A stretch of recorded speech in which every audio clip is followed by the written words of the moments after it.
Notre principe, c'est un petit peu, on n'est pas bio, on n'a pas le label bio, mais ce que mange vous avez qu'à voir le décor, ce que mange la chèvre, c'est uniquement du maquis. Bon, on a un apport de foin, hein, parce que c'est quand même nécessaire d'apporter du foin. On a un apport d'orge uniquement dans le quai de traite, hein, mais on traite à la main, on ne traite pas à la machine. Hein.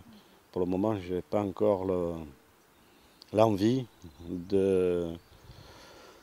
d'avoir une machine entre moi et la bête. C'est peut-être idiot, c'est peut-être archaïque, un peu plus de travail, mais d'avoir le contact avec l'animal, je crois que c'est déjà quand même...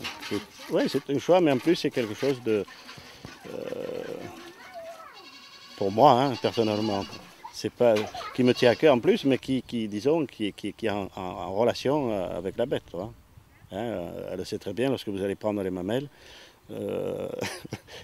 les mains que c'est. Si par exemple vous allez la traire, elle va soulever les pattes, elle va faire un petit peu la folle, quoique bon, elles sont habituées les nôtres, hein, elles ne sont pas sauvages du tout.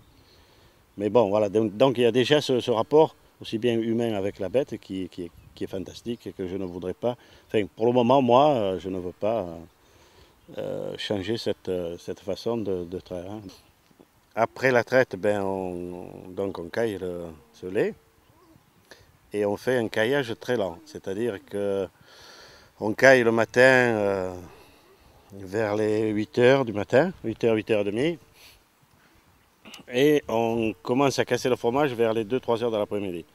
Voilà, donc ça fait un fromage qui est pas trop, au niveau acidité, pas trop dur. On fait ça, donc on met ça après dans des faisselles, hein, dans des moules en plastique. Après ça, donc on met en moule, on double nos faisselles, hein, de 2 on en fait une. Après ça, on sale une fois légèrement les fromages.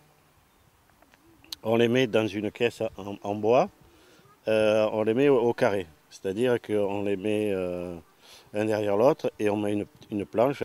Après ça, on sale encore une fois assez, beaucoup de sel, on prend une poignée de sel dans la main et on sale le fromage. Et après on le met sur champ dans une autre caisse, hein, parce que si vous voulez, tout ce qui est le sel rentre à l'intérieur du fromage et après il ressort, ça fait une petite pâte qui se forme au-dessus du fromage, qu'on lisse et qu'on travaille une fois par semaine. Et au bout d'un mois, 2 mois de manipulation, alors là on rentre dans une autre phase de travail, c'est-à-dire qu'on le met dans des bassines avec de l'eau, et là on le lave, pour, si vous voulez, au fur et à mesure, que le sel aussi s'en aille, et puis la croûte de sel avec la marque de la faisselle, pour que ce soit un fromage qui devient lisse, à pâte blanche, hein, parce que comme il est fermé, il ne voit pas le jour, il ne prend pas une croûte, il devient lisse, et c'est le fromage de Calenzane au bout de 8 mois d'affinage. Avec des briques, et avant il faisait ça avec de la tôle de jute, pardon. La tôle de jute. Hein.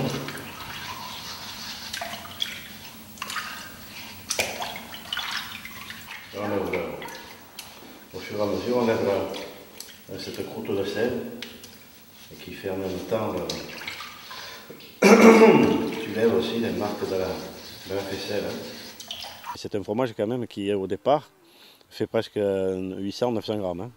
Donc à force de le travailler, de le laver, il perd la moitié de son poids. Bon, après c'est du concentré, hein, vous tartinez ça. C'est un fromage qui est piquant. Hein, c'est quand même la spécificité de Calenzane, c'est ça. Hein, c'est le fromage vieux de Calenzane.